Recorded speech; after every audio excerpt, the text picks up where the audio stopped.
Hello student, welcome to Chemotonics. Myself Vikas Porwal. बेटा, आज हम लोगों को एनसीईआरटी से मोल कॉन्सेप्ट के क्वेश्चन डील करने हैं। आज दिन है बुधवार, वेडनेसडे। आज हम लोग डील करेंगे मोल कॉन्सेप्ट के क्वेश्चन फ्रॉम एनसीईआरटी और फिर फ्राइडे को अगेन मोल कॉन्सेप्ट के क्वेश्चन डील करेंगे from previous year questions, right. तो एक बार, चूंकि बहुत दिनों बाद क्लास ले रहा हूं, बस मुझे सिर्फ इतना बता दो, क्या आवाज आ रही है, क्या दिखाई पड़ रहा है, बस जल्दी से बता दो। क्या दिखाई पड़ रहा है, बस जल्दी से बता दो। ओके, अच्छा बेटा, यस सर, आ रही है। ओके बच्चों, अब मैं टाइम बर्बाद नहीं करूंगा, आपका समय बहुत कीमती है, इसलिए मैं आपकी चैटिंग नहीं देख पाऊंगा। मैं सिर्फ आपको क्वेश्चन कराने जा रहा हूं, राइट। तो आइए, बिना समय बर्बाद किए हुए हम लोग चलते हैं क्वेश्चंस की तरफ। ये रहा पहला क्वेश्चन। क्या है क्वेश्चन भाई?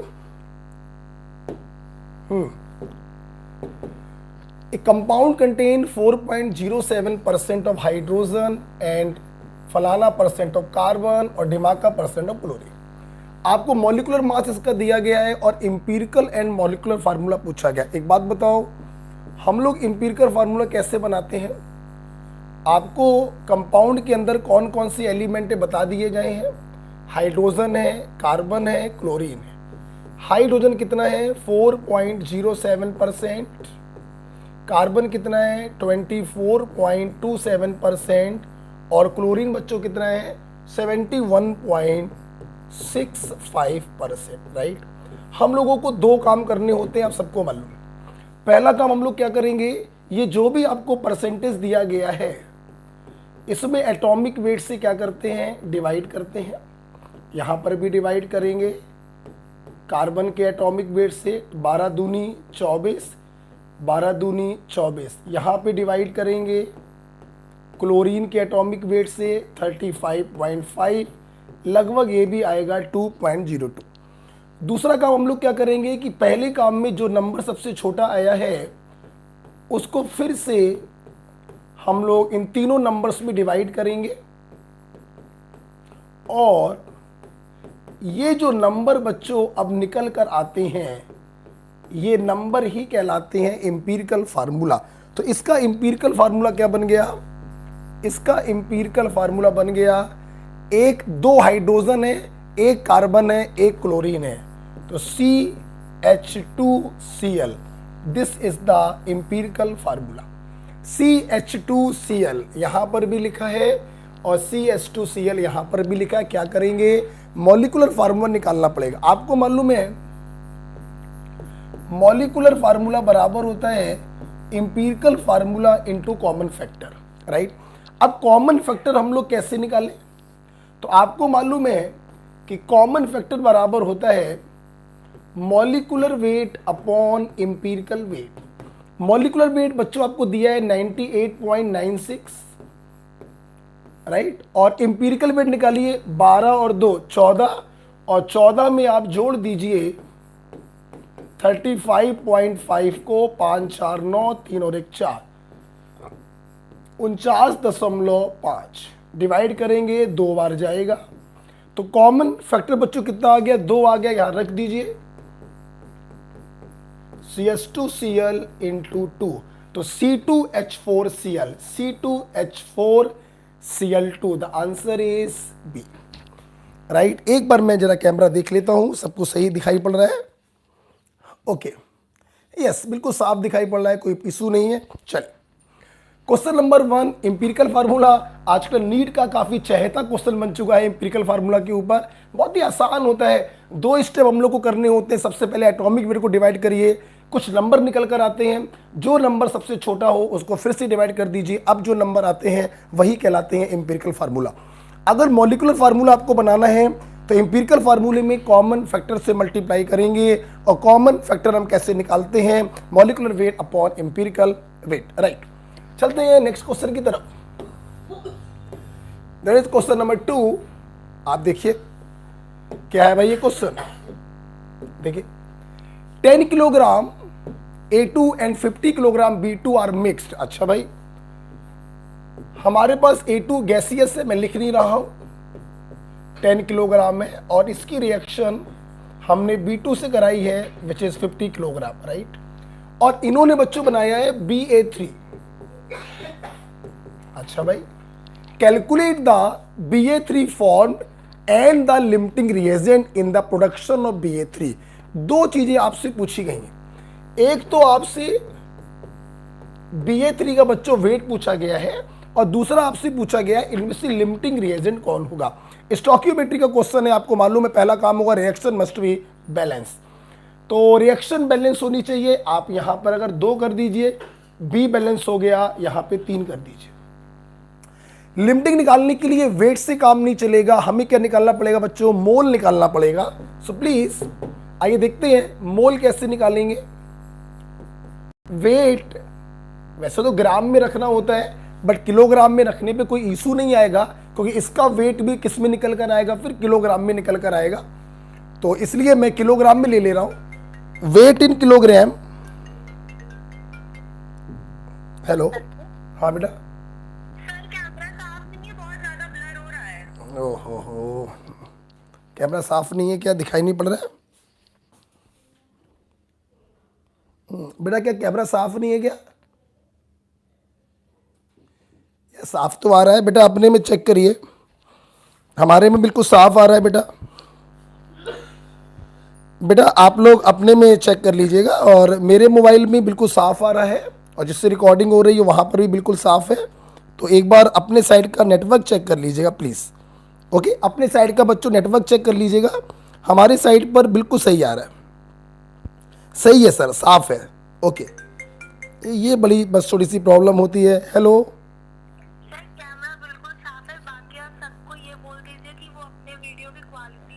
बस बस बस वही बेटा, ठीक है, अपने वीडियो की क्वालिटी बढ़ा लीजिए भाई, और हमारा तरफ सब कुछ सही है। Please don't disturb and enjoy the lecture, questions on mole concept please.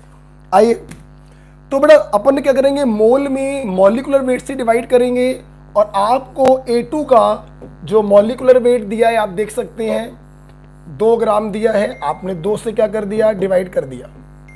Approx कितने आ गए, 5 मोल्स आ गए।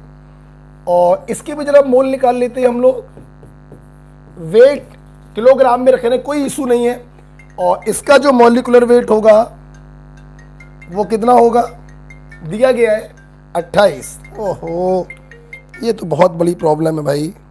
हेलो हेलो हेलो, ठीक है, तो देखिए बेटा, अच्छा यहां से बेटा इसके मोल कितने आ गए, 5। यहां पर इसके मोल कितने आए, सॉल्व कर लीजिए, मैं मोबाइल का यूज कर ले रहा हूं, सो प्लीज टाइम बचाने के लिए सिर्फ। तो 50, ये तो टेंशन है भाई, 50/28, इट इज 1.78। ठीक बच्चों, मोल आ गए, क्या आ गए बेटा, मोल।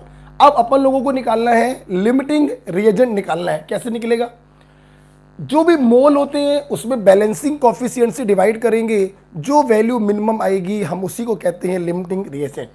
5/3 करेंगे लगभग 1.7 आएगा।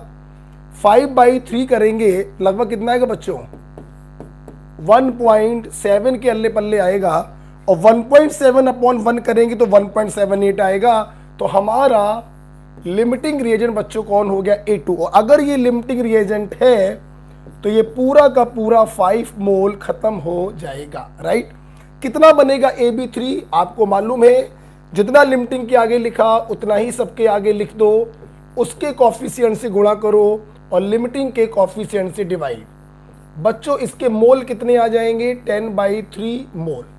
हमें इसको वेट में बदलना था, इसके मॉलिक्यूलर वेट से मल्टीप्लाई कर दीजिए।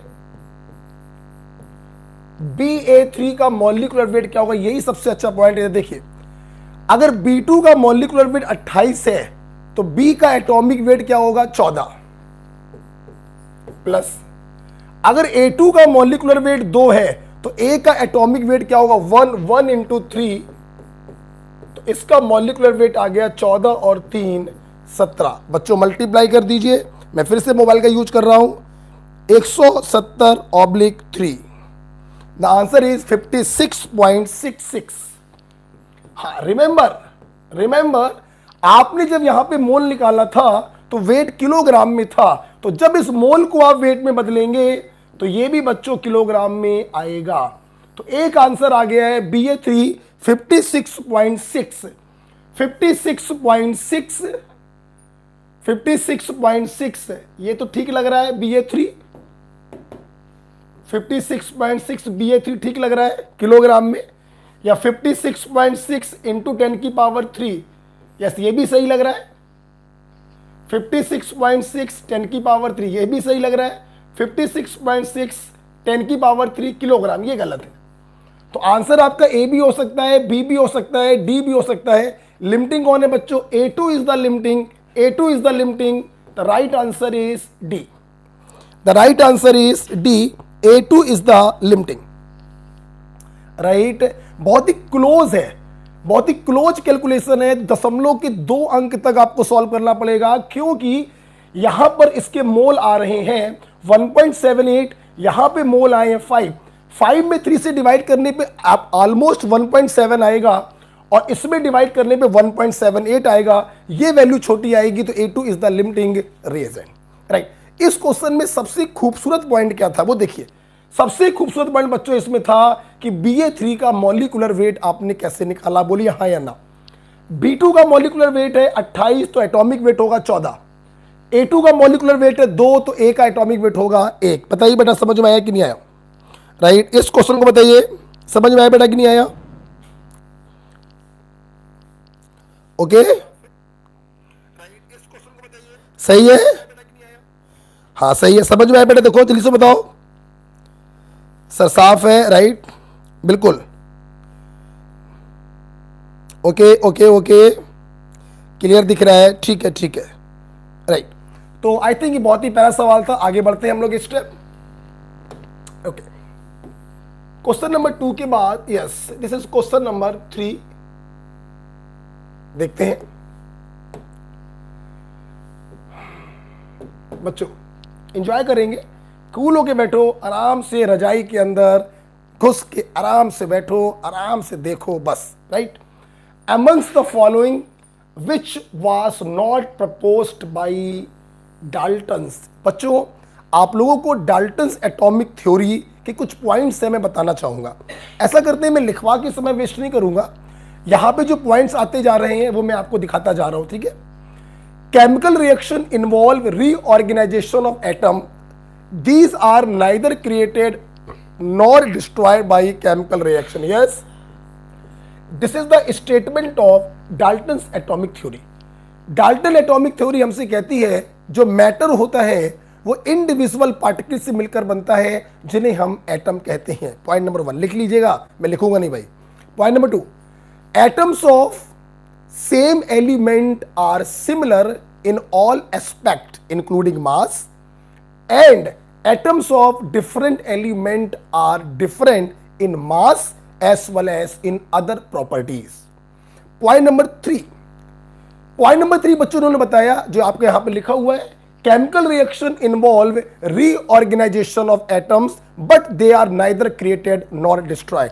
क्या मतलब है इस पॉइंट का तो मैं बताना चाहूंगा। जैसे मान लीजिए NaOH की रिएक्शन हमने HCl से कराई, तो डाल्टन्स एटॉमिक थ्योरी क्या कहती है, जब कोई रिएक्शन होगी तो एटमों का रीऑर्गेनाइजेशन होगा। जैसे फॉर्मेशन हो गया NaCl और वाटर का, मतलब पहले ये OH सोडियम के साथ थे, यहां पर ये OH H के साथ आ गया।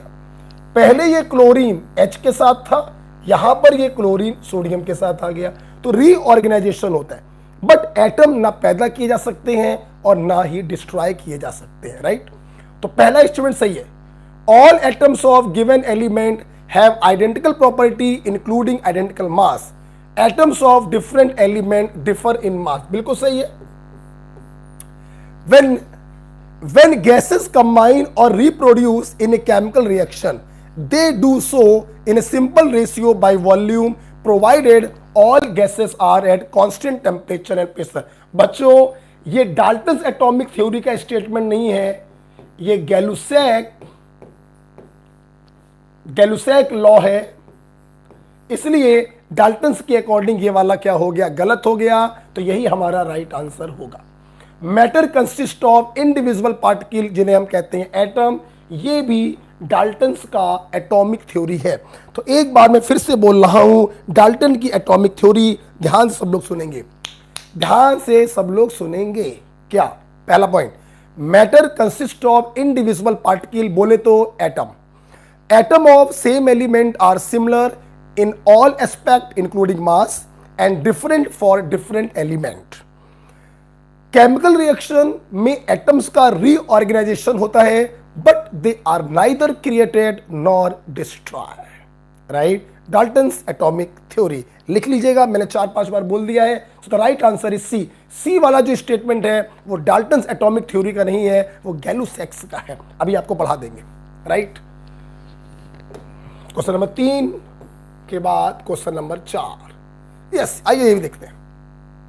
ये क्या है भाई, देखिए, ओके बच्चों, यहां पर आपसे इन्होंने पूछा है कि ये जो कुछ भी दे रखा है ये कौन सा लॉ है। देखिए यहां पर मैं आपको थोड़ा बताना चाहूंगा, ये आपको पढ़ाया नहीं है कॉपी पर मैंने, इसीलिए आप यहां पर देख सकते हैं। एक होता है law of definite proportion, law of definite proportion, ठीक है। देखिए जानते हो बच्चों, जब एलिमेंट आपस में कंबाइन करके कोई कंपाउंड का फॉर्मेशन करते हैं तो वो कुछ लॉ को फॉलो करते हैं। हाँ, वो कुछ लॉ को फॉलो करते हैं, इन्हें हम लोग कहते हैं law of chemical combination, right. ये 5 लॉ हैं केमिकल कॉम्बिनेशन के।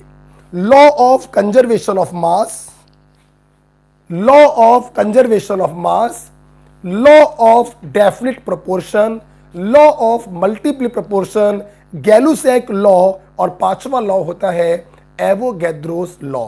ये 5 लॉ होते हैं, ये 5 लॉ होते हैं जिन पर केमिकल कॉम्बिनेशन के लॉ कहलाते हैं। तो मैंने यहां पे आपको एक्सप्लेन करना चाहूंगा लॉ ऑफ डेफिनिट प्रोपोर्शन क्या होता है। मेरी बात सुनो, थोड़ा सा लिख लेते हैं।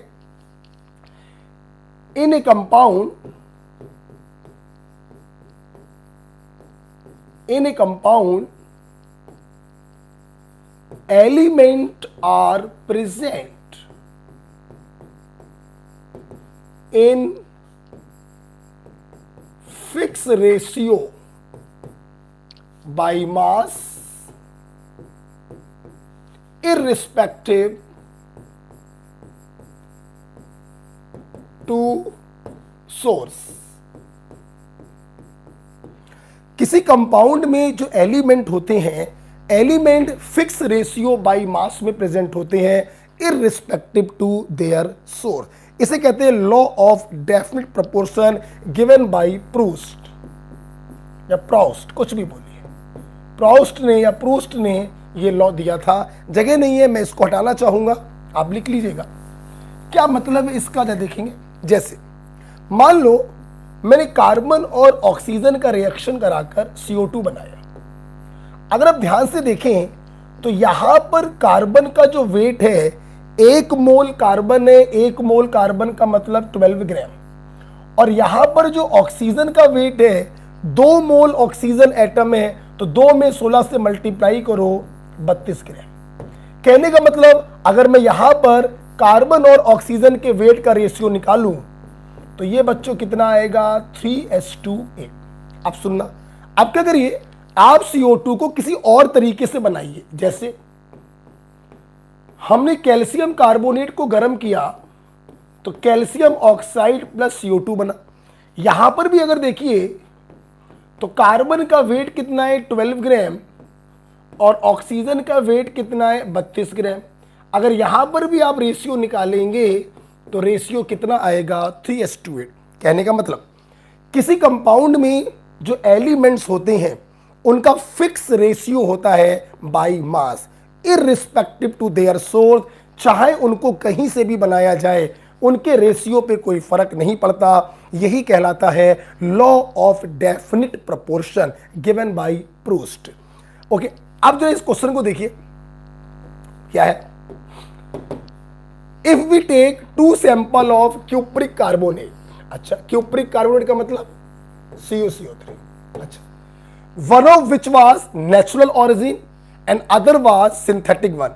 एक बार मैंने इसको बनाया है नेचुरल ऑरिजिन से, मतलब वातावरण से प्राप्त कर लिया, और एक बार मैंने इसको आर्टिफिशियली बनाया है, रिएक्शन करा के बनाया।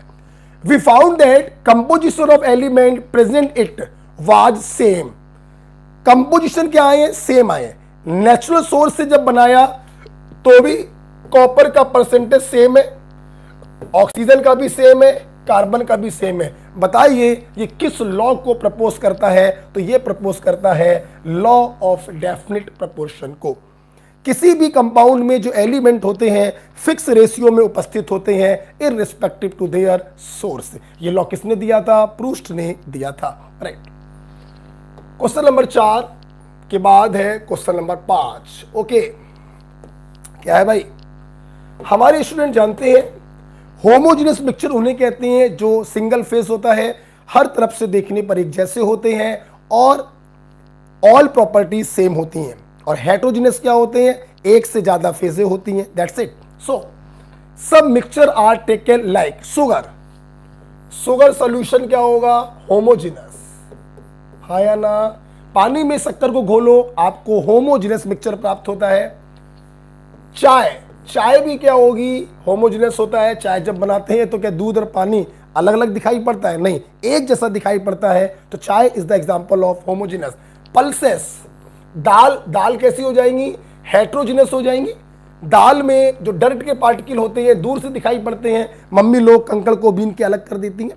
तो पल्सेस में जो डर्ट होती है, जो कंकड़ के पत्थर होते हैं अलग से दिखाई पड़ते हैं, हेट्रोजेनियस मिक्सचर होगा, हेट्रोजेनियस होगा। Salt with sugar, of course नमक अलग है, शक्कर अलग दिखाई पड़ती है, नमक अलग दिखाई पड़ता है। नमक में अगर शक्कर को मिला दिया जाए तो एक से ज्यादा फेजें आपको दिखाई पड़ेंगी, हेट्रो हो गया। And air, air is the example of homogeneous mixture. तो बच्चों होमो के एग्जांपल क्या हो गए बताओ? होमो, होमो के एग्जांपल क्या हो गया? शुगर सॉल्यूशन हो गया, और बोलो चाय हो गई, और बोलो, और हो गया एयर। ओके, और हेट्रो के क्या हो गए? हेट्रो के बच्चों क्या हो गए बताओ? पल्सेस, दाल विद कंकड़ पत्थर, और दूसरा एग्जांपल क्या है? Salt and sugar. तो आप लोग जो एग्जांपल है लिख सकते हैं। सॉल्ट विद शुगर होमो है, टी होमो है, एयर ये होमो को हो गए। और ये बच्चों सॉरी ये नहीं है, कौन कौन से बताओ? T, air, sugar solution in water. पहले क्या पूछा इन्होंने? होमो पहले पूछा, तो पहले होमो ले देखो। Tea homo, air homo, sugar solution in water homo, और पल्सेस विद डर्ट। यहां पे क्या लिखा है? Tea, air, sugar solution in mixture and pulses with dirt and salt with sugar, right? तो ये लगा दो, क्लियर? तो होमो और हेट्रो के एग्जांपल, ठीक है। 5वें के बाद क्वेश्चन नंबर 6 जरा देखते हैं। ये क्या है? देखो बेटा, हाँ यहां पर भी एक पॉइंट हमें आपको पढ़ाना है, that is called Gay Lussac law.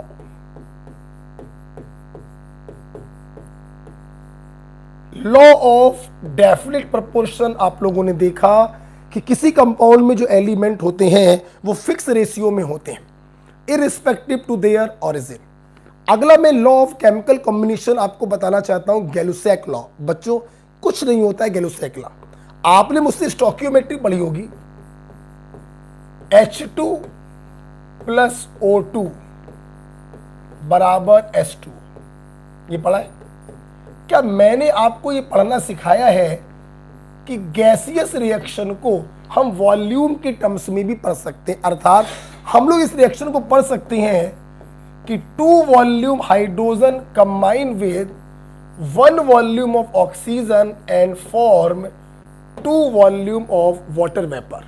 कहने का मतलब अगर मैं इनका रेशियो बनाऊं तो रेशियो क्या आएगा 2:1 2:2। बच्चों यही होता है आपका गैलू-सैक लॉ अगर प्रेशर और टेम्परेचर क्या हो कांस्टेंट। मतलब क्या गैलू-सैक लॉ हमसे कहता है जब गैसेस आपस में कंबाइन करती हैं या किसी रिएक्शन में बनती हैं तो वो वॉल्यूम के एक सिंपल रेशियो में कंबाइन करती हैं और वॉल्यूम के एक सिंपल रेशियो में ही बनती हैं। आप अगर देखें हाइड्रोजन और ऑक्सीजन एक सिंपल रेशियो में कंबाइन कर रहे हैं 2:1 और वाटर भी एक सिंपल रेशियो में बन रहा है, चाहे बोलो 1:2 चाहे बोलो 2:1:2। तो स्टोइकियोमेट्री में जो मैंने आपसे कहा था ना कि किसी रिएक्शन को गैसियस रिएक्शन को वॉल्यूम के टर्म्स में भी पढ़ा जा सकता है, वही आपका कहलाता है गैलू-सैक्स लॉ। राइट, तो फिर से बताएंगे in a chemical reaction gases are combined और produce in a simple ratio of their volume. Right, चाहो तो लिख सकते हैं in a reaction gases are combined और produce in simple ratio of their volume. बस बच्चों, of course at constant temperature and pressure. तो स्टोइकियोमेट्री में हम लोग जो चीज पढ़ते हैं ना, यही चीज आपकी कहलाती है गैलू-सैक लॉ। हमने वहां पे गैलू-सैक लॉ का नाम नहीं लिया था, अब मैं आपको नाम लेके बता दे रहा हूं। तो अकॉर्डिंग टू, अच्छा यहां पे एक नई चीज है एवोगैड्रोस लॉ। तो गैलू-सैक लॉ पर क्लियर हो गया। अब सुनना, गैलू-सैक लॉ से बिल्कुल मिलता जुलता है एवोगैड्रोस लॉ, और ये लॉ तो आप लोगों ने हमसे अच्छे से पढ़ा हुआ है कि equal volume of different gases have equal number of molecules. हाँ या ना? जैसे अगर इसी के ऊपर मैं एवोगैड्रोस लॉ को लगाऊं तो फील करना सब लोग इसी के ऊपर, मान लो इसके 1 वॉल्यूम में एक से x मॉलिक्यूल है, तो गारंटी है इसके 2 वॉल्यूम में 2x मॉलिक्यूल हो जाएंगे और इसके भी 2 वॉल्यूम में 2x मॉलिक्यूल्स हो जाएंगे। मतलब equal volume of different gases have equal number of molecule at constant pressure and temperature. तो गैलू-सैक से बिल्कुल मिलता जुलता है आपका एवोगैड्रोस लॉ। तो यहां पर देखिए मॉलिक्यूल का रेशियो भी कितना आएगा 2:1:2। जो रेशियो वॉल्यूम का होगा वही रेशियो मॉलिक्यूल का होगा। मतलब गैलू-सैक वॉल्यूम को लेके चलता है और एवोगैड्रो जो है नंबर ऑफ मॉलिक्यूल्स को लेके चलता है। दोनों ही कहीं ना कहीं एक जैसे हैं at constant temperature and pressure. तो आइए पढ़ते हैं। According to Avogadro law 2 volume of hydrogen combine with 1 volume of oxygen to give 2 volume of water without leaving. बच्चों आपने सिंपल रेशियो में लिया है, 2 वॉल्यूम ये लिया, 1 वॉल्यूम ये लिया, ये भी पूरा खत्म हो गया, ये भी पूरा खत्म हो गया, तो रिएक्शन के बाद क्या बचेगा? कुछ नहीं बचेगा। Without leaving any unreacted oxygen, कुछ भी नहीं बचेगा। हाइड्रोजन भी पूरा खत्म हो जाएगा, ऑक्सीजन भी पूरा खत्म हो जाएगा, कुछ भी शेष नहीं बचेगा। This is called Avogadro's law. Right, after Avogadro's next question के, अच्छा भाई ये भी आ गया। अच्छा है आज सारे आपके लॉज आ जा रहे हैं, सारे लॉज बच्चों आ जा रहे हैं। देखिए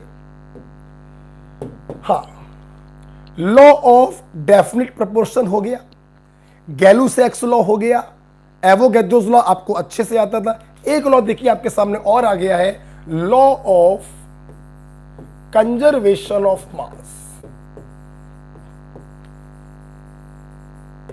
law of conservation of mass. बच्चों इसके बारे में हमें बताया था लेवोजियर ने। Law of conservation of mass कहता है जब कोई रिएक्शन होती है तो total mass of reactant must be equal to total mass of product, that's it. For example मान लेते हैं हम लोगों ने प्रोपेन का कॉम्बिनेशन कराया ऑक्सीजन से, कंबशन कराया, क्या बना, कार्बन डाइऑक्साइड और वाटर। बैलेंस करना बच्चों आपको आता है, x plus Y by 4, 5O2 आएगा, ये XCO2 होगा, ये y बाई 2। फिल करिए। अगर हम लोग बात करें लॉ ऑफ कंजर्वेशन ऑफ मास की, तो जितना कार्बन लेफ्ट साइड पर होगा उतना ही कार्बन राइट साइड पर होना चाहिए, जितना हाइड्रोजन का मास लेफ्ट साइड पर होगा उतना ही राइट साइड पर होगा, और सेम फॉर ऑक्सीजन। जरा आप देख सकते हैं लेफ्ट साइड पर वेट ऑफ कार्बन कितना है, 3 ग्राम एटम है, तो ग्राम एटम में 12 से गुणा किया 36। वहां पर देखिए weight of carbon 3 gram atom है, 12 तिहाई 36। कार्बन का वेट दोनों तरफ क्या है, कंजर्व हो रहा है। Weight of hydrogen 8 gram atom है, 1 से मल्टीप्लाई करिए 8 ग्राम। यहां पर देखते हैं 4 दूनी 8, 8 ग्राम एटम है, 1 से मल्टीप्लाई करिए 8 ग्राम। आइए बात करते हैं ऑक्सीजन के वेट की। 10 ग्राम एटम है, 16 से मल्टीप्लाई करिए 160 ग्राम। और यहां पर देखते हैं 3 दूनी 6 और 4, 10 ग्राम एटम है, 16 से मल्टीप्लाई करिए 160 ग्राम। आप देख सकते हैं ये जो आपके सामने रिएक्शन लिखी हुई है लॉ ऑफ कंजर्वेशन ऑफ मास को फॉलो कर रही है। यस, दोनों तरफ एटम्स का जो मास है वो क्या है, कंजर्व है। This is the law of conservation of mass. बच्चों आप जानते हो, आइए थोड़ी देर बातें करते हैं।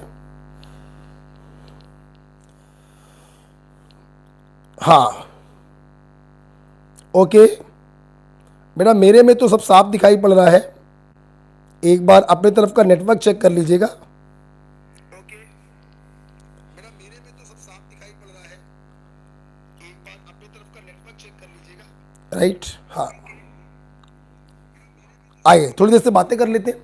तो अगर देखा जाए तो आज की क्लास में आप लोगों ने एनसीईआरटी की कुछ लॉ मेरे से पढ़े। कौन से लॉ पढ़े आपने? अगर देखा जाए डाल्टन्स एटॉमिक थ्योरी के 4-5 पॉइंट मैंने बता दिए, लॉ ऑफ कंजर्वेशन ऑफ मास मैंने बता दिया, लेवोजियर ने बताया, लॉ ऑफ डेफिनेट प्रोपोर्शन मैंने पढ़ा दिया जो प्रूस्ट ने हमको बताया, गैलू-सैक्स लॉ हो गया, एवोगैड्रो आपको पहले से मालूम था, equal volume of gases contain equal number of molecules. तो ये कुछ एक्स्ट्रा चीजें आप लोगों ने एनसीईआरटी से पढ़ ली। राइट, आइए क्वेश्चन नंबर 7 के बाद क्वेश्चन नंबर 8। हाँ जरा इसको देखो बेटा, इसमें भी सबसे पहले मुझे आपको थोड़ा बताना पड़ेगा, फिर इस सवाल को बताएंगे। एक लॉ और रह गया है, उस लॉ को भी निपटा लेते हैं, और उसका नाम है लॉ ऑफ मल्टीपल प्रोपोर्शन। ये एक लॉ और रह गया था, आइए इसको भी देख लेते हैं। लॉ ऑफ मल्टीपल प्रोपोर्शन बच्चों डाल्टन ने दिया था। किसने दिया था? डाल्टन। क्या होता है लॉ ऑफ मल्टीपल प्रोपोर्शन? लिखवा नहीं रहे, समझ लीजिए। देखिए क्या, मान लो ये 2 एलिमेंट हैं, कार्बन और ऑक्सीजन, 2 एलिमेंट। इन्होंने रिएक्शन करके 2 कंपाउंड बनाए, CO2 और CO। ठीक, अब सुनना, यहां पर मैंने कार्बन का वेट निकाला, सबको निकालना आता है। 1 ग्राम एटम कार्बन है तो 12 ग्राम होगा। ऑक्सीजन का वेट निकालिए, 2 ग्राम एटम है तो 32 ग्राम होगा। यहां पर देखिए कार्बन का वेट 1 ग्राम एटम है, 12 ग्राम होगा। ऑक्सीजन का वेट 1 ग्राम एटम है तो 16 ग्राम होगा। सुनना, हमारा लॉ ऑफ मल्टीपल प्रोपोर्शन क्या कहता है, सुनिए। अगर 2 एलिमेंट कंबाइन करके एक से ज्यादा कंपाउंड बनाएं, तो यदि किसी एक एलिमेंट के मास को हम फिक्स कर दें तो दूसरे एलिमेंट का मास एक स्मॉलेस्ट होल नंबर के रेशियो में होता है। जैसे CO2 और CO में मैंने क्या किया, दोनों कंपाउंड में कार्बन का वेट फिक्स कर दिया। आप देखिए यहां पर भी 12, यहां पर भी 12। एक एलिमेंट का वेट अगर फिक्स कर दिया जाए तो दूसरे एलिमेंट का जो वेट होता है उसका रेशियो एक सिंपल रेशियो होता है। आप देखिए 16 एकम 16, 16 दूनी 32। बच्चों रेशियो क्या आ गया, ऑक्सीजन का 2s2 1। एक मिनट, हेलो, हाँ बेटा, किसमें बेटा? 7th क्वेश्चन में अच्छा मैं अभी देख लेता हूँ। नॉट करेक्ट बोल रहा है सर, तो लेकिन इसमें तो सॉल्व कर आप लोग टाइप हो रहा है सर। 7th वाले में? जी सर। अच्छा अभी मैं देख लेता हूँ, मैं उससे जल्दी में ना देख पाऊँ, अभी देख लेता हूँ। ठीक है, तो बेटा क्या बताया, लॉ ऑफ मल्टीपल प्रोपोर्शन में अगर कोई दो एलिमेंट कंबाइन करके दो कंपाउंड बनाते हैं, किसी एक एलिमेंट के मास को अगर फिक्स कर दिया जाए तो दूसरे एलिमेंट के मास का रेशियो एक सिंपल रेशियो होता है। अगर ध्यान से देखें तो ऑक्सीजन का जो रेशियो आ रहा है 1:2 या 2:1 आ रहा है, एक सिंपल रेशियो आ रहा है। यही कहलाता है लॉ ऑफ मल्टीपल प्रोपोर्शन। एक एग्जांपल और ले लेते हैं, एक एग्जांपल और ले लेते हैं लॉ ऑफ मल्टीपल प्रोपोर्शन पर। जैसे मान लीजिए हाइड्रोजन और ऑक्सीजन, इन्होंने कंबाइन करके दो कंपाउंड बनाए, एक बच्चों बनाया H2O, एक बनाया H2O2। ठीक, हमने दोनों में दोनों एलिमेंट का वेट निकाला। 2 ग्राम हाइड्रोजन आएगा, 16 ग्राम ऑक्सीजन। आई होप आपको ये मालूम है कैसे आ रहा है। और यहां पर हाइड्रोजन आएगा 2 ग्राम और ऑक्सीजन होगा 32 ग्राम।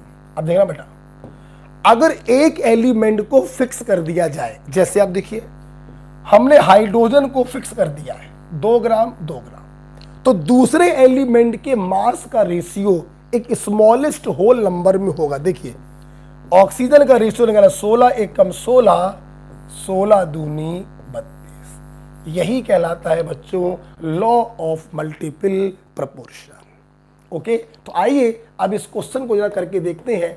Question number 8, which of following statement indicates the law of multiple proportion. आइए देखते हैं।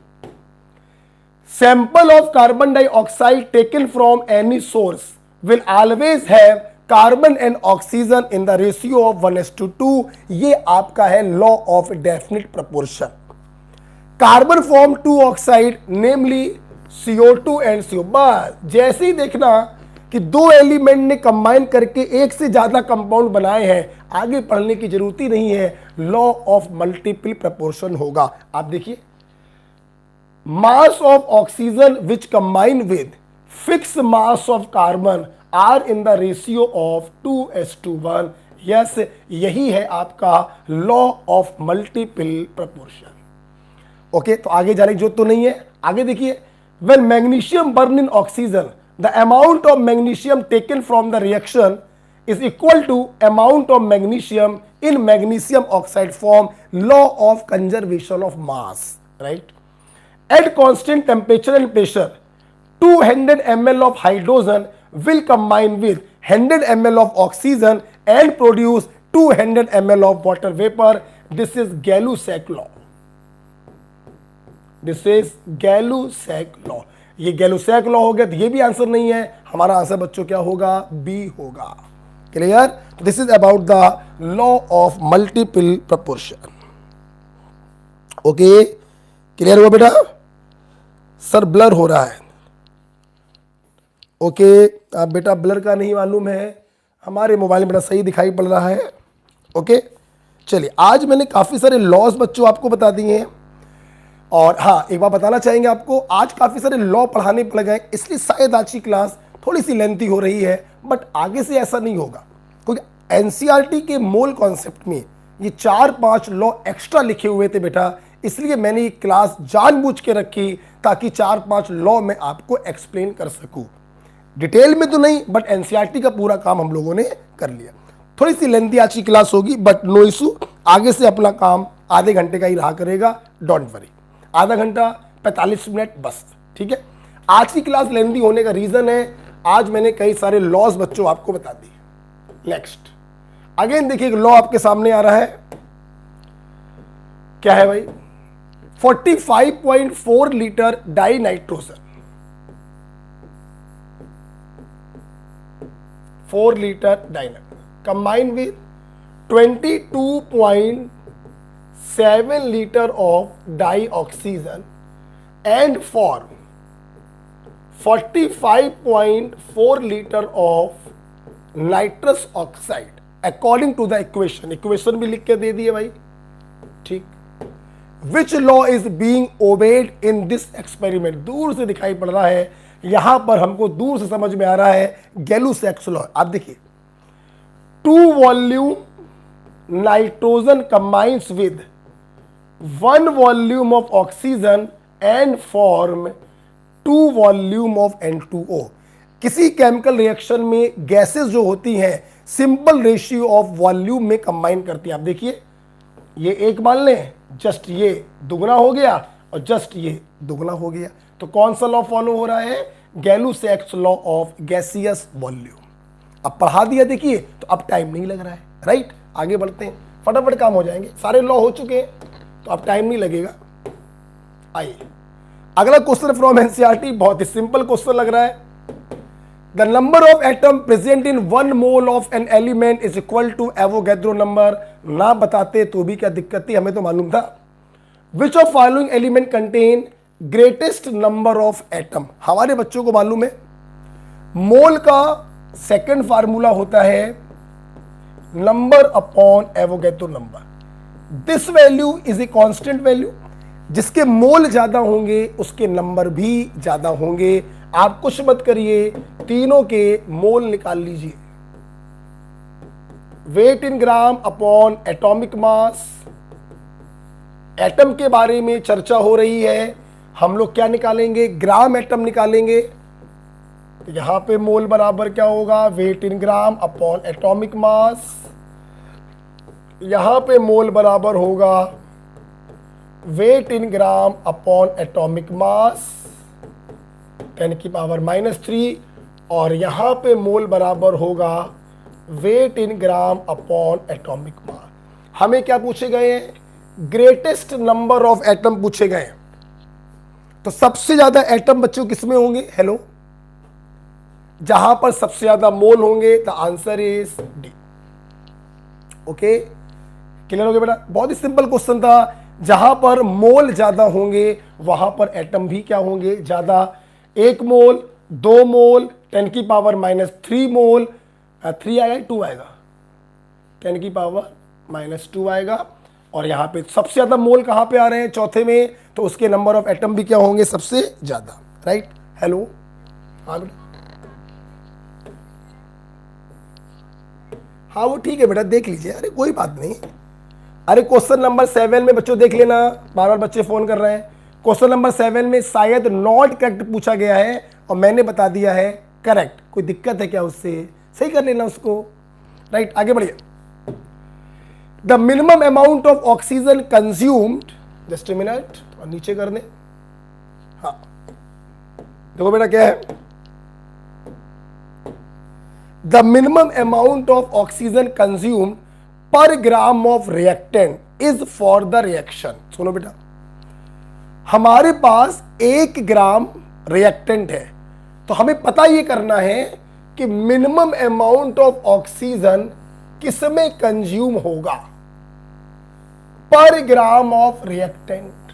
थोड़ा सा लेंदी और कैलकुलेशन वाला क्वेश्चन है, चारों आपको चेक करने पड़ेंगे। जैसे देखिए, पहला करके देखते हैं, 4Fe + 3O2 बराबर 2 Fe2O3। थोड़ा सा कैलकुलेशन सुनना बेटा, हमारे पास जो रिएक्टेंट है वो 1 ग्राम है चारों में।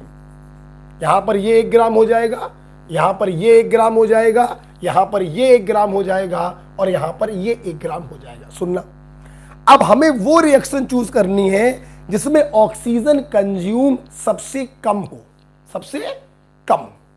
ऑक्सीजन कंज्यूम सबसे कम का मतलब है ऑक्सीजन के मोल कंज्यूम सबसे कम हो। थोड़ा सा कैलकुलेटिव क्वेश्चन हो गया। 1 ग्राम है, इसका मोल निकालिए 1/56। बोलो हाँ या ना। तो ऑक्सीजन कितना कंज्यूम होगा? ऑक्सीजन कंज्यूम होगा उसके कॉफिशिएंट से गुणा करो और लिमिटिंग के कॉफिशिएंट से डिवाइड। यहां पर इतना मोल ऑक्सीजन कंज्यूम होगा। समझ में आया कि नहीं आया? देख लो, इसको मोल में बदला, ये पूरा का पूरा खत्म करना है। तो जितना ये खत्म होगा उतना ए भी खत्म करो, उसके कॉफिशिएंट से गुणा करो, बगल वाले के कॉफिशिएंट से डिवाइड। तो इतना मोल O2 खत्म होगा पहले वाले क्वेश्चन में, राइट। दूसरा वाला देखिए, लिखूंगा नहीं, ऐसे करो, चलो लिख देता हूं। दूसरा वाला जब देखो बेटा, 1 ग्राम P4 है। अगेन इसके मॉलिक्यूलर वेट से डिवाइड करेंगे, 31 में 4, 4 एकम 4, इसके मोल निकाल लो। थोड़ा कैलकुलेशन हो गया इस क्वेश्चन में, 4 एकम 4, 4 तिहाई 12, राइट। तो इतने मोल जब P4 खत्म होगा तो O2 बच्चों कितना खत्म होगा? इतने मोल, उसके कॉफिशिएंट से गुणा करो और लिमिटिंग के कॉफिशिएंट से डिवाइड। इतना मोल O2 खत्म होगा। तीसरे वाले में जरा आ जाइए। तीसरे वाले में C3H8 है, मैं यहां पे सीधे कर दे रहा हूं। तो C3H8 के मोल कितने आएंगे? 1 ग्राम दिया है, 12 तिहाई 36 और 8 44, 36 और 8 44। इतना मोल जब प्रोपेन खत्म होगा तो O2 के कितने मोल खत्म होंगे? उसके कॉफिशिएंट से मल्टीप्लाई करिए और लिमिटिंग के कॉफिशिएंट से डिवाइड। उसमें आइए, 1 मोल मैग्नीशियम है, 24 से डिवाइड किया, मोल आ गया। इतने मोल अगर मैग्नीशियम खत्म होगा तो ऑक्सीजन के कितने मोल खत्म होंगे? उसके कॉफिशिएंट से मल्टीप्लाई करिए और लिमिटिंग के कॉफिशिएंट से डिवाइड। आपको चेक करना है किसमें ऑक्सीजन के मोल सबसे कम आ रहे हैं। अब आपको देखना है 3 बाई कितना है ये, 4 6 24, 4 5 20 और 2 22, ये है। ये 5/124 है और ये कैलकुलेटिव क्वेश्चन हो गया, आपको सॉल्व करना पड़ेगा, कोई तरीका नहीं है, राइट। ओके, एक बार करके देखेंगे बेटा, आंसर निकाल के दिखाते हैं। तो पहले वाले में कितना आ रहा है? 3/224 0.0133। पहले वाले में बच्चों आ रहा है 0.0133 मोल्स ऑक्सीजन कंज्यूम होंगे।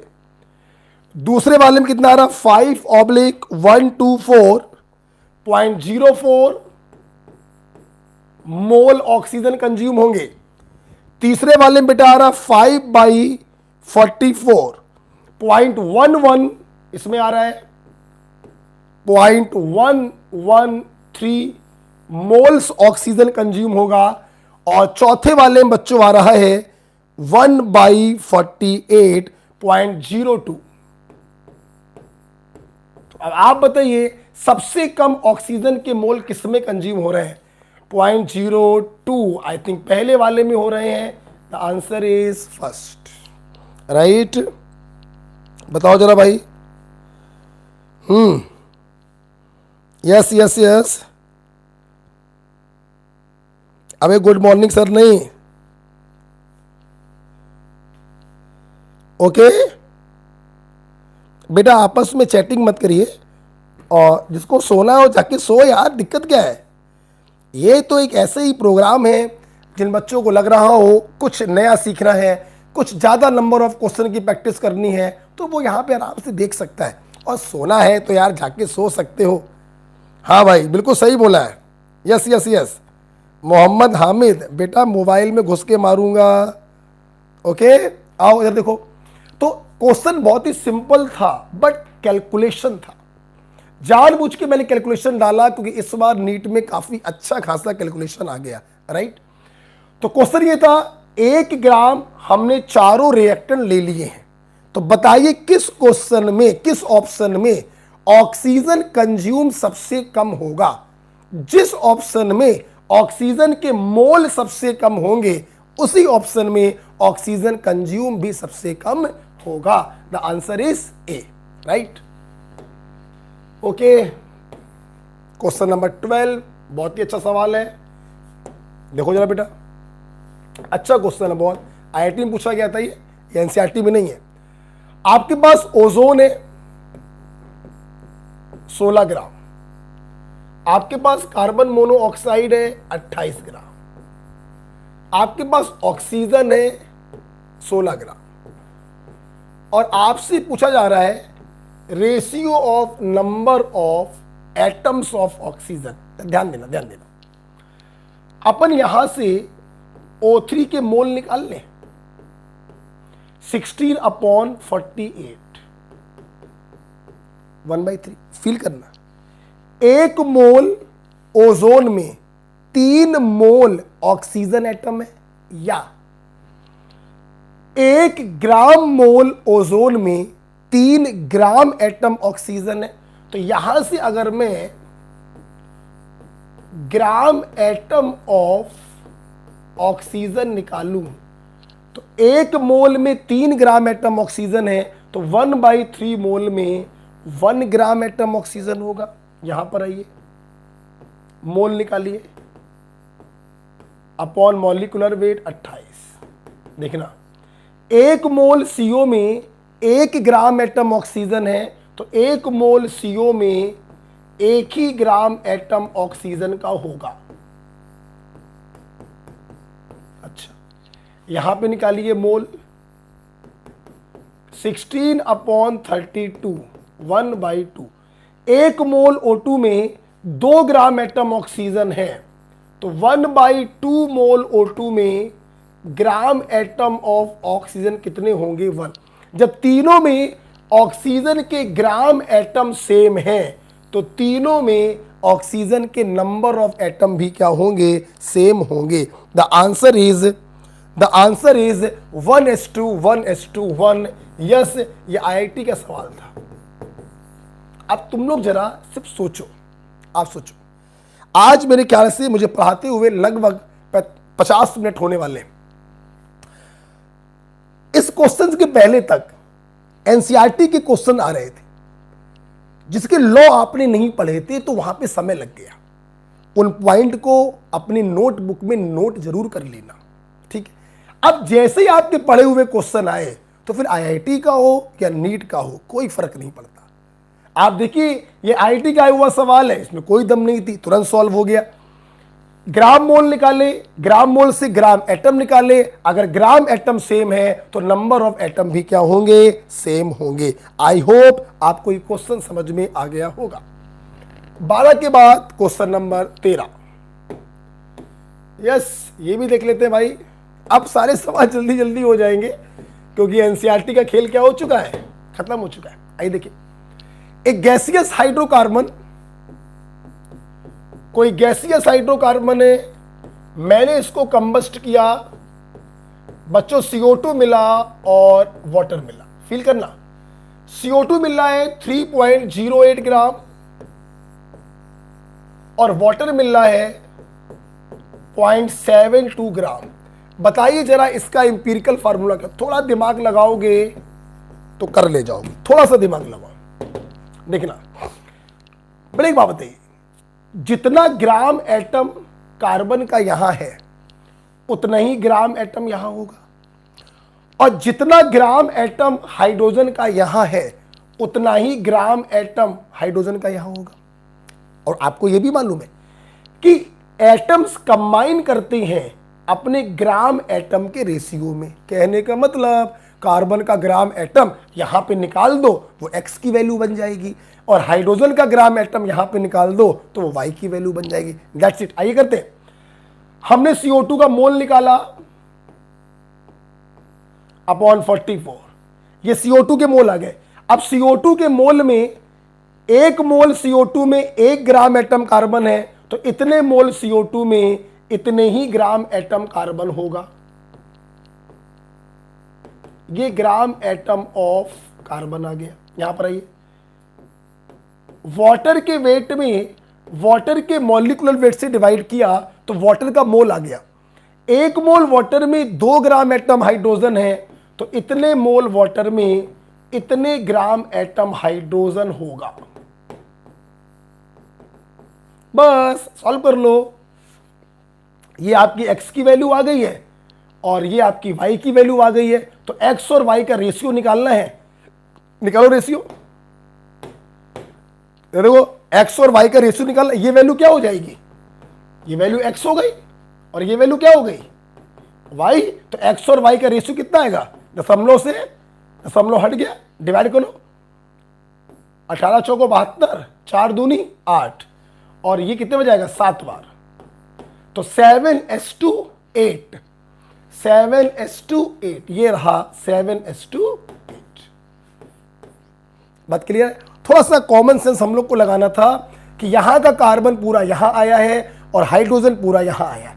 जितने ग्राम एटम कार्बन के यहां होंगे उतने ही ग्राम एटम यहां होंगे, जितने ग्राम एटम हाइड्रोजन के यहां होंगे उतने ही यहां होंगे। एक्स और वाई की वैल्यू आ गई। और भी कई तरीके से कर सकते थे, और तरीका पता है, आप ऐसे भी कर सकते थे, यहां पे कार्बन का वेट निकाल लेते, वही वेट कार्बन का यहां होगा। यहां पर हाइड्रोजन का वेट निकाल लेते, वही वेट हाइड्रोजन का यहां होगा। जब दोनों एलिमेंट के वेट आ गए तो वेट में एटॉमिक वेट से डिवाइड करेंगे, ग्राम एटम आ जाएंगे। जो रेशियो ग्राम एटम का होगा वही रेशियो एक्स और वाई का होगा। आप ऐसे भी कर सकते थे, राइट। आइए 13 के बाद question number 14, second last question है। अच्छा क्वेश्चन है, देखते हैं। हमारे पास 5 लीटर ऑफ एन एल्केन, मान लेते हैं CXHY। एल्केन भी हाइड्रोकार्बन होता है। कंबस्शन की बैलेंस इक्वेशन बोलो, CXHY plus X plus Y by 4 O2 बराबर XCO2 plus Y by 2 H2O, right. 5 litre of alkene require 25 litre of oxygen. इसको जरूरत पड़ रही है 25 लीटर की। अगर ये 5 लीटर पूरा खत्म होगा तो ये 25 लीटर पूरा खत्म होगा, ऐसा क्वेश्चन ने बोला। फील करना, लगा दीजिए गैलुसैक्स लॉ। 1 लीटर हाइड्रोकार्बन को जलाने के लिए X plus Y by 4 litre O2 की जरूरत है। तो 5 लीटर हाइड्रोकार्बन को जलाने के लिए 5 into X plus Y by 4 litre oxygen की जरूरत पड़ेगी। और यही वैल्यू आपको कितनी दी गई है, 25 दी गई है। ओके, यही वैल्यू बच्चों आपको कितनी दी गई है, 25। तो आप क्या करिए, 5x प्लस वाई बाई 4 को 25 के बराबर कर दो। एक रिलेशन आ जाएगा 4x प्लस वाई बराबर 20। ये रिलेशन जो फॉलो कर दे वो आपका आंसर हो जाएगा। जैसे आइए देखते हैं, आइसोब्यूटेन बोलो या ब्यूटेन बोलो एक ही बात होती है। 4 दूनी 8 और 2 10। आइए देखिए, x की वैल्यू 4 है, y की वैल्यू 10 है, तो 4 चौको 16, 16 और 10 26। रिलेशन फॉलो नहीं हो रहा। इथेन C2H6, x की वैल्यू 2 है, y की वैल्यू 6, 4 दूनी 8, 8 और 6 14, 20 नहीं आ रहा, गलत हो गया। प्रोपेन 4 तिहाई 12, 12 और 8 20, रिलेशन प्रूफ हो गया। तो आंसर क्या हो जाएगा आपका, 4th हो जाएगा। रिमेंबर, सुनिए ना, एक तरीका तो आपने ऐसे किया, आपने हाइड्रोकार्बन को CXHY मान लिया, आपने एक्स और वाई में एक रिलेशन निकाल लिया, वो रिलेशन जिसने फॉलो किया वो हमारा आंसर हो गया। एक तरीका तो ये हो गया। आप जानते हैं, अगर ये ऑप्शन मेरे सामने ना भी होते तो भी हम लोग इस क्वेश्चन को सॉल्व कर सकते थे, एग्जैक्ट आंसर निकाल सकते थे। पूछो कैसे? कैसे? इन्होंने बोल दिया कि हाइड्रोकार्बन हमारा क्या है, एल्केन। अगर हाइड्रोकार्बन हमारा एल्केन में, हटाना चाहूंगा इसको, अगर हाइड्रोकार्बन हमारा एल्केन है तो एल्केन होता है CnH2n+2। तो x की जगह रख दो n प्लस y की जगह रख दो 2n+2 बराबर बोलो 20। 4 2 6n बराबर 18, n बराबर 3, मतलब आंसर वो होगा जिसके पास 3 कार्बन हो, और 3 कार्बन किसके पास होते हैं? प्रोपेन के पास होते हैं। आप ऐसे भी कर सकते हो, राइट। क्वेश्चन नंबर 14 के बाद अच्छा सवाल था 14। आइए चलते हैं क्वेश्चन नंबर 15 में। लास्ट क्वेश्चन है बच्चों, क्या है? How much copper can be obtain from 100 gram of copper sulphate. अभी तक इसी के ऊपर तो दसियों सवाल कर चुके हैं। ये रहा कॉपर सल्फेट 100 ग्राम। बच्चों यहां से कॉपर सल्फेट के मोल निकाल लो। Wait in gram upon copper sulphate का मॉलिक्यूलर वेट 64, 32 और 16 चौको 64, 4 2 6 4 10 1 6 1 7 3 10 160। अगर बच्चों कॉपर सल्फेट के मोल आ गए इतने, तो 1 मोल कॉपर सल्फेट में 1 ग्राम एटम कॉपर है, तो ग्राम एटम ऑफ कॉपर, जितने मोल कॉपर सल्फेट के होंगे उतने ही ग्राम एटम कॉपर के होंगे। आपको कॉपर का वेट निकालना है, तो कॉपर के ग्राम एटम में कॉपर के एटॉमिक वेट से मल्टीप्लाई कर दीजिए। 16 चौको 64, आपका 40 ग्राम आंसर आएगा, राइट। 40 ग्राम कहां पर हो मेरे भाई? ये। Okay, so this is all about the session mole concept part 1 from NCERT. जाने से पहले लास्ट बात, क्वेश्चन नंबर 7 देख लेना, वो करेक्ट पूछा था, मैंने इनकट वाला बता दिया, सही कर लेना उसको। आज के सेशन में टाइम लगने का सबसे बड़ा रीजन है, आज आपने बहुत सारी बातें नहीं सीखी है। मैं फिर से बोलना चाहूंगा, Dalton's atomic theory, law of conservation of mass, law of definite proportion, law of multiple proportion और गैलू-सैक्स लॉ, ये सारे जो लॉ हैं प्लीज लिख जरूर लीजिएगा कॉपी में। ओके, मिलते हैं फ्राइडे को mole concept part 2 previous year question from neat and IIT JEE. बने रहिए मेरे साथ। ओके बच्चों, थैंक यू।